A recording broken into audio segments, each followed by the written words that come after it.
মধ্যপ্রাচ্যের দখলদার রাষ্ট্র ইসরায়েলের সঙ্গে সাম্প্রতিক যুদ্ধের পর নিজেদের সামরিক শক্তি অনন্য উচ্চতায় নিয়ে যেতে কাজ শুরু করেছে ইরান। ইসরায়েলি হামলায় ধ্বংসস্তূপে চাপা পড়ার পরিবর্তে ফিনিক্স পাখির মতো জেগে উঠছে দেশটি। ইরানের সামরিক শক্তি পুনর্গঠন ও অস্ত্রভাণ্ডার সমৃদ্ধকরণে এগিয়ে এসেছে তাদের অন্যতম মিত্র চীন। ইতোমধ্যে বড় চালানে মিসাইল তৈরির গুরুত্বপূর্ণ উপকরণ সোডিয়াম পারক্লোরেট ইরানে সরবরাহ করেছে বেইজিং। ইরানের জন্য এসব উপকরণ ও সামরিক সরঞ্জাম সরবরাহ এখনও অব্যাহত রেখেছে তারা। তবে নতুন করে ইরানের জন্য পাঠানো চীনের একটি সামরিক সরঞ্জামের চালান আটক করেছে যুক্তরাষ্ট্র।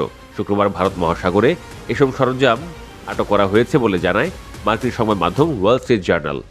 প্রতিবেদনে বলা হয়, যুক্তরাষ্ট্রের বিশেষ বাহিনী শ্রীলঙ্কার উপকূল থেকে কয়েকশো মাইল দূরে থাকা একটি জাহাজে উঠে সেটি তল্লাশি করে। এ সময় জাহাজে থাকা সামরিক কাজ ব্যবহারের উপযোগী কিছু সরঞ্জাম জব্দ করা হয়।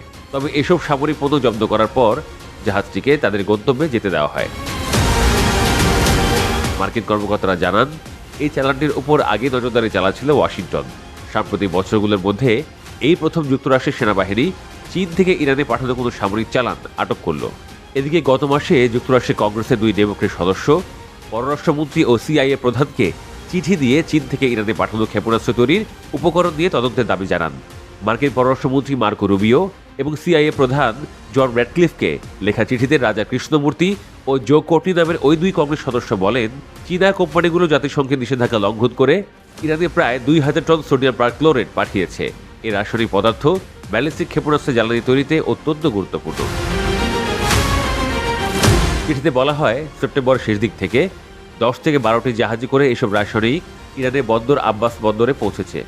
এর মাধ্যমে ইরান প্রায় 500টি মাঝারি পাল্লা ক্ষেপণাস্ত্র তৈরি করতে সক্ষম হতে পারে।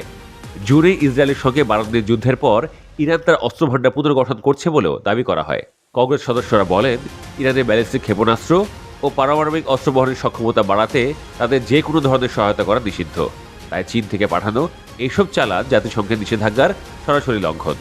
যুক্তরাষ্ট্রের বাধা সত্ত্বেও বেইজিংয়ের সহায়তায় যুদ্ধের পর তেহরান অস্ত্র পুনর্গঠনের সুযোগ পাচ্ছে বলে অভিযোগ করেন তারা। গত এপ্রিল মাসে ইরানের বিপ্লবী গার্ড বাহিনীকে ক্ষেপণাস্ত্র তৈরিতে সহায়তার অভিযোগে কয়েকটি ইরানি ও চীনা প্রতিষ্ঠানের উপর নিষেধাজ্ঞা আরোপ করে যুক্তরাষ্ট্রের ট্রেজারি বিভাগ। তবে ওই নিষেধাজ্ঞা কার্যকর হলেও চীন ইরানে এসব সরঞ্জাম পাঠানো বন্ধ করেনি বলে অভিযোগ করছে মার্কিন কর্মকর্তারা। গত জুন মাসে আরও 1000 টন রাসায়নিক ইরানে পৌঁছেছে। অন্যদিকে শান্তি চুক্তির ক্ষেপণাস্ত্রের পাল্লা কমাতে হবে যুক্তরাষ্ট্রের এমন দাবি প্রত্যাখ্যান করেছে ইরান।